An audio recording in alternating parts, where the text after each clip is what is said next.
Welcome friends, स्वागत है आप सभी का आपके अपने चैनल में जिसका नाम है काल। और दोस्तों, आज मैं आप लोगों के लिए लाया हूँ एक बहुत ही इंटरेस्टिंग स्टोरी जो कि है केजीएफ। जी हाँ दोस्तों, 2018 में आई एक मूवी केजीएफ जिसने बॉक्स ऑफिस पर धूम मचा दिया, सबका ध्यान अपनी ओर आकर्षित कर दिया। और उस मूवी में यश का जो यश थे, जिनका मेन लीड रोल था, उनको इस मूवी ने वाकई में यश दिला दिया, एक अलग ही पहचान दिला दी। और तो और इतना अच्छा, मतलब उसमें एक्शन सारी चीज़ें थी जो कि कमाल कर दिया उसने बॉक्स ऑफिस पर, और लोगों के दिलों में छा गए। तो लोगों के ने जब इस मूवी को देखा तो उनके दिल में एक सवाल, दिमाग में भी एक सवाल उठा कि क्या केजीएफ असलियत में है या नहीं। जी हाँ दोस्तों, मेरे भी दिमाग में उठा था कि कोई ऐसी जगह असलियत में है भी या नहीं, क्योंकि इतने सारी चीज़ें दिखा दी इस मूवी में। तो अब ये सारी चीज़ें काल्पनिक है, जो इमेजिनेशन है सारा, या फिर ये सच में है। तो दोस्तों, मैं आप लोगों को बताना चाहूँगा कि केजीएफ असलियत में एक जगह है। जी हाँ, जो हमारे हिंदुस्तान में है। और केजीएफ में एक समय में दोस्तों पूरे हिंदुस्तान का 95% सोना, 95% गोल्ड जो है वो यहीं से निकलता था। और लेकिन आज ये हालत है हमारी कि हमारे जो सोने की गिनती की जाती है सरकारी आंकड़ों पर, उसमें हमारे देश टॉप 5 में भी नहीं है। पहले एक ज़माना था जिसमें छठे नंबर पर हुआ करता था, लेकिन आज टॉप 5 में भी नहीं है, दूर दूर तक मतलब है नहीं। पहले नंबर पर उज़्बेकिस्तान है, और टॉप 5 में यूएस है, रशिया है। और गोल्ड बैंक, जिसमें सरकारी आंकड़ों में गोल्ड रखा जाता है, वहाँ पर भी हमारा देश नहीं है दोस्तों टॉप में। और हालांकि ये तो वो है जो सरकारी आंकड़ों पर सोना रखा जाता है, उसमें अगर वैसे ओवरऑल देखा जाए, अगर घर घर की अगर हम सोने की बात करें पूरे देश में, तो शायद हिंदुस्तान ही सबसे ऊपर होगा। क्योंकि हमारे यहाँ पर एक परंपरा है कि अगर हमें सेविंग करनी हो या पैसा बचाना हो या कुछ भी करना हो, या कोई फंक्शन होता है, शादी हो, कुछ भी हो, तो हम लोग गोल्ड खरीदते हैं।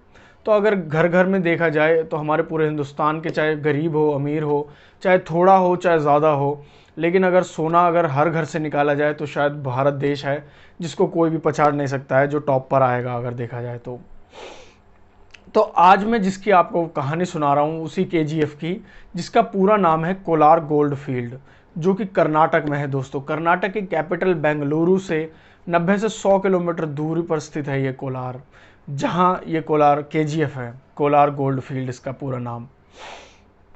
अब पहले तो यह एक मतलब एक नॉर्मल सी जगह थी कोलार, लेकिन यहाँ पर मैं उस समय की आपको बात बताता हूँ जब यहाँ पर मैसूर किंगडम हुआ करता था, राजा महाराजा रहा करते थे। तो उन्हीं के ज़माने से यहाँ पर एक कहानी प्रचलित थी कि ये जो कोलार है, कोलार में जो सोने की खदानें हैं, सोने की खानें हैं, अगर यहाँ पर खोदा जाए तो बहुत ज़्यादा सोना निकलेगा। लेकिन उस समय पर ना तो टेक्नोलॉजी थी इतनी इतनी अच्छी, और ना ही इतने बड़ी मात्रा में मज़दूर मिल सकते थे। तो इसलिए मतलब ऐसा कुछ किया नहीं गया उस समय पर। लेकिन उस समय भी दोस्तों, अगर छोटी मोटी भी खुदाई करते थे तब भी वहाँ सोना आराम से मिल जाता था लोगों को। इसलिए उनका जो शक था वो और ज़्यादा यकीन में बदलता जा रहा था धीरे धीरे। फिर धीरे धीरे जो है यहाँ पर ब्रिटिश राज आया। ब्रिटिश राज आया तो अंग्रेज़ों ने भी सुना कोलार के बारे में कि यहाँ पर बताया जाता है कि सोने की खदानें हैं, और यहाँ से मतलब इतना ज़्यादा सोना निकल सकता है जिसकी कोई मतलब सीमा नहीं है। लेकिन उस समय पर ब्रिटिश गवर्नमेंट ने भी इस पर ध्यान नहीं दिया। उनका तो ये था कि हमें हुकूमत करनी है, और वो वैसा खजाना ज़्यादा लूटते थे यहाँ ढूंढने के बजाय, ऐसे ढूंढने के बजाय जो वैसे मिल जाता था। और हम लोगों को मतलब जो भारतीय थे उनका शोषण करते थे इतना ज़्यादा। तो अब उस समय पर क्या हुआ, एक जो रिटायर्ड जनरल ऑफिसर थे उस समय के आर्मी के, वो आए, जिनका नाम था माइकल लॉवेल। माइकल लॉवेल ने भी यहाँ पर पहले पूरे भारत में वो घूमने के बाद उन्होंने भी कोलार का नाम सुना।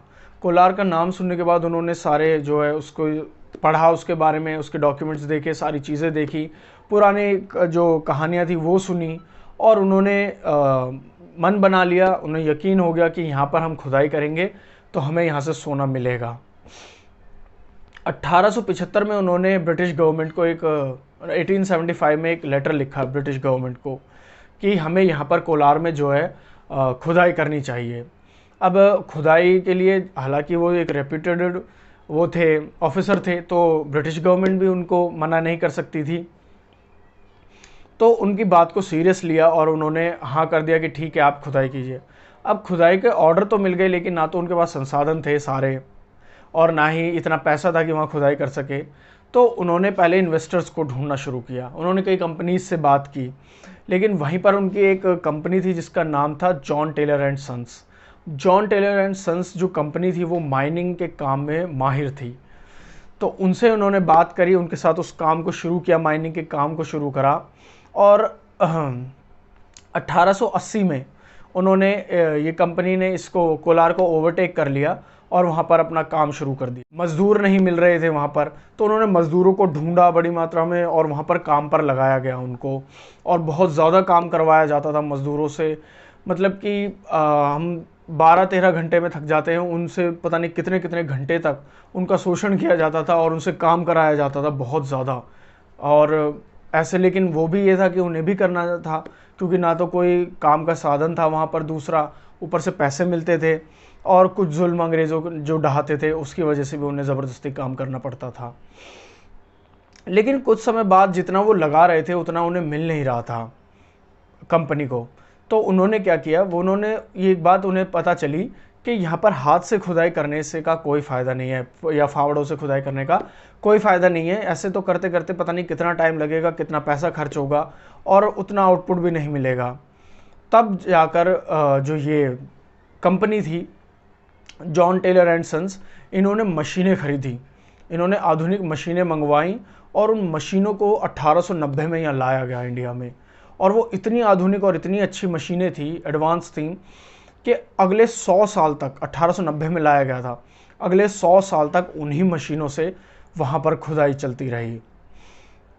अब गहराई तक खोदा गया, वहाँ पर पूरा खोदने के बाद अंदर जो था एक प्रॉब्लम आने लगी कि वहाँ पर अंधेरा होता था, क्योंकि आप अंदर जाएंगे ज़मीन के तो अंधेरा होगा, ना तो ऑक्सीजन होगी, घुटन इतनी ज़्यादा होगी, हद से ज़्यादा। और फिर उसके लिए उन्होंने क्या किया, अंधेरे से बचने के लिए, तो वहाँ पर उन्होंने ब्रिटिश गवर्नमेंट से बात करी और वहाँ पर हाइड्रोलिक पावर प्लांट्स को लगाया गया। हाइड्रोलिक पावर प्लांट्स लगाए गए और उससे वहाँ पर बिजली आई। अब वहाँ पर यह था कि बिजली आने लगी, तो अब जो बच रही थी उसका क्या किया जाए बिजली का। अब ऐसे तो है नहीं कि उसको रख दिया जाए, कहीं बिजली तो ऐसी चीज़ है नहीं। तो जो मज़दूर वहाँ पर काम करते थे, जिन्होंने अपना बसेरा लगाया हुआ था वहाँ, उनके घरों तक वहाँ पर बिजली पहुँचानी शुरू कर दी गई। अब सोचिए उस समय की मैं आपको बात बता रहा हूँ, जिस समय पर बड़े बड़े अमीर लोग, जो घराने के भी लोग हुआ करते थे, उनके यहाँ भी बिजली नहीं आया करती थी। तो उस समय पर मज़दूरों के यहाँ पर वहाँ पर बिजली आ रही थी, क्योंकि इससे फ़ायदा मज़दूरों को भी हो रहा था, उन्हें अच्छे संसाधन मिल रहे थे, पैसा मिल रहा था हालांकि, लेकिन उनसे काम बहुत ज़्यादा करवाया जाता था।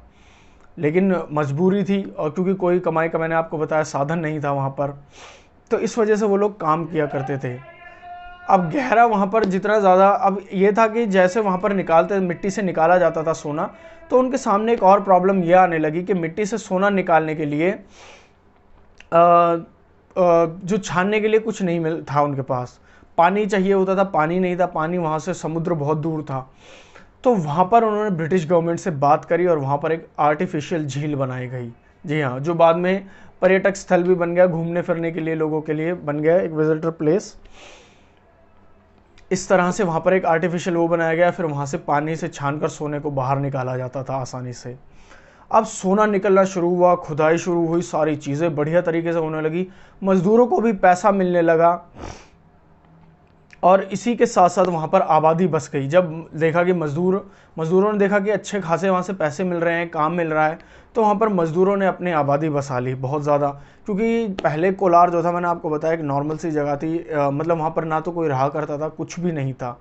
लेकिन जब से ये माइनिंग का काम शुरू हुआ तो वहाँ पर मज़दूरों ने अपनी बस्ती बसा ली, आबादी बसा ली आकर। अब जब ये लगभग 100 से 200 सालों तक यहाँ पर ये खदान से सोना निकाला गया था, लोगों लगभग काम करते रहे, और इसी काम करने के 100-150 सालों के बीच में लगभग 10,000 से ज़्यादा जो मज़दूरों थे उनकी मौत हो गई थी। क्योंकि आप सोचकर देखिए, ये इतना गहरा गड्ढा यहाँ पर खोद दिया गया था माइनिंग करते करते करते करते, तो उसके नीचे जाना, उस टाइम ऐसी कोई अच्छी खासी टेक्नोलॉजी नहीं हुआ करती थी, लिफ्ट नहीं हुआ करती थी, ऑक्सीजन तो आप भूल ही जाइए, क्योंकि आप जितना नीचे जाएंगे, मैं आपको बताता हूँ, ज़मीन से आप जब नीचे जाते हैं तो तापमान उतना ही ज़्यादा तेज़ी से बढ़ता जाता है जैसे जैसे आप नीचे जाएंगे। और जैसे ही वो लोग नीचे जाते थे तो ना तो ऑक्सीजन था वहाँ पे और ना ही कुछ और सुविधाएं थी, सिर्फ एक बिजली आया करती थी, वो भी उन्होंने अपने फ़ायदे के लिए लगवाई थी। तो इस चीज़ से वहाँ पर काफ़ी सारी दुर्घटनाएं हुई, जिसकी वजह से 10,000 से भी ज़्यादा मज़दूरों की वहाँ पर मौत हुई थी। अब कोलार ने जब सोना उगलना शुरू किया, सोना उगला, तो पूरे भारत का 95% सोना, 95% गोल्ड सिर्फ और सिर्फ केजीएफ से निकला करता था, कोलार गोल्ड फील्ड से निकला करता था। और इससे ब्रिटिश को इतना फ़ायदा हुआ, ब्रिटिश गवर्नमेंट को इतना फ़ायदा हुआ कि जब अंग्रेज़ों ने वहाँ पर देखा कि यहाँ से इतना ज़्यादा सोना निकल रहा है, तो अलग अलग जगहों से ब्रिटिशर्स आने लगे वहाँ पर और अपने अपने बंगले वहाँ पर बनाने लगे कोलार के पास में। जब कोलार के पास बंगले बनाने लगे तो उन्हें अपने काम करने के लिए भी लोग चाहिए थे, तो उन्होंने वहाँ भारतीयों को भी बसाया और ऐसे कर कर वहाँ पर एक छोटा सा मिनी इंग्लैंड बस गया उस समय पर। हालांकि वहाँ का जो टेम्परेचर है वो इंग्लैंड जैसा ही रहता, ठंडा ही रहता था, तो इसलिए वहाँ पर वो आसानी से भी रहते थे, क्योंकि जब अंग्रेज़ रहते तो उन्हें अपने काम करने के लिए भी चाहिए थे लोग, तो वो हिंदुस्तानियों को भी वहीं रखा करते थे उस समय पर।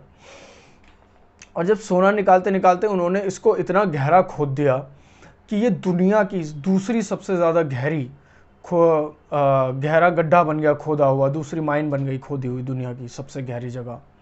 पहले नंबर पर जो सोने की सबसे गहरी खोदी हुई माइन है वो साउथ अफ्रीका में है और दूसरी भारत में, ये कोलार गोल्ड फील्ड है।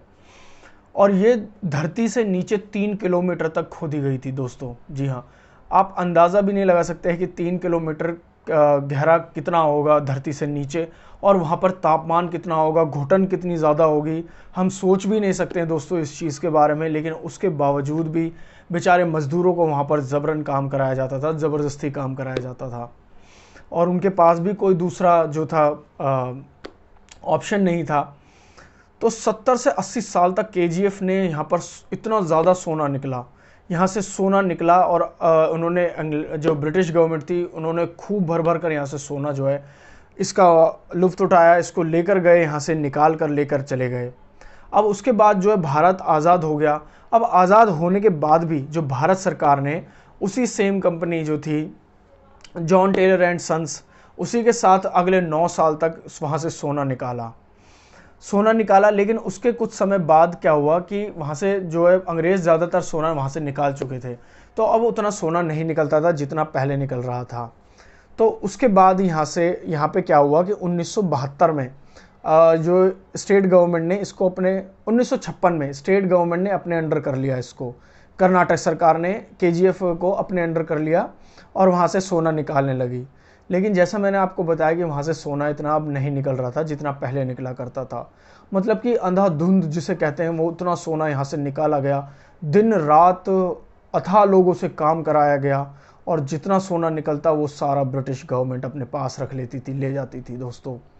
अब 1972 में क्या हुआ, एसजीएमएल एक कंपनी बनाई सेंट्रल गवर्नमेंट ने, और फिर से केजीएफ को सेंट्रल गवर्नमेंट के अंडर कर लिया गया, भारत सरकार ने अपने अंडर कर लिया और यहाँ से सोना निकालना शुरू किया गया। लेकिन यहाँ पर माइनिंग का काम चलता रहा, लेकिन सोने का अब लगातार जो है गोल्ड वो कम होता चला गया, जो पहले से भी और ज़्यादा कम होता चला गया यहाँ पर। अब इससे क्या है कि देखो यहाँ पर एक और चीज़ मैं आप लोगों को बताता हूँ कि लगभग कहते हैं कि उस ज़माने में ये 70 से 80 साल जो मैंने आप लोगों को बताया है, इसमें 800 से 1000 टन, सोच कर देखिए आप, 800 से 1000 टन सोना यहाँ से निकाला गया था। हमारी सोच से भी परे है ये, जो इतना सोना यहाँ से निकाला गया, 800 से 1000 टन सोना। उसकी कीमत क्या होगी, वो होगा कितना, हम सोच भी नहीं सकते, अंदाज़ा भी नहीं लगा सकते इस चीज़ का। इतना सोना यहाँ केजीएफ ने उगला, यहाँ से निकाला गया। और 1980 में पर यहाँ पर बहुत ज़्यादा सोना जो है वो कम हो चुका था, जितना सोना था वो सब पहले ही निकाल चुके थे, तो सरकार को भी और कंपनी को भी यहाँ पर घाटा हो रहा था। अब उन्होंने इसको जो है जितना हो सकता था यहाँ पर सोना निकालने की कोशिश करी, लेकिन उसके बाद भारत सरकार ने 2001 में इसको औपचारिक तो ऑफिशियली इसको बंद कर दिया, यहाँ पर माइनिंग का काम बंद कर दिया गया। भारत सरकार ने कहा कि अब यहाँ पर कभी भी कोई खुदाई नहीं होगी केजीएफ में। जी हाँ दोस्तों, उसके बाद इस काम को हमेशा के लिए रोक दिया गया 2001 में। और यहाँ ये शुरू हुआ था 1875 में ये लेटर लिखा गया था और 1880 से यहाँ शुरू किया गया काम और 2001 में इसको पूरी तरह से बंद कर दिया गया। तो इन 100-120 सालों के अंदर यहाँ से इतना सोना निकाला गया, इतने मज़दूरों को काम मिला, इतने मज़दूरों की जान गई। और कैसे एक जो ब्रिटिश गवर्नमेंट से ब्रिटिशर एक आया था ऑफिसर, उसने यहाँ पर खुदाई शुरू करी और यहाँ से दुनिया को इतने बड़ी मात्रा में सोना मिला, अथाह सोना था जो उस समय पर निकाला गया था दोस्तों केजीएफ से। तो ये कहानी थी दोस्तों केजीएफ की और ये बिल्कुल असली जगह है, आज भी है।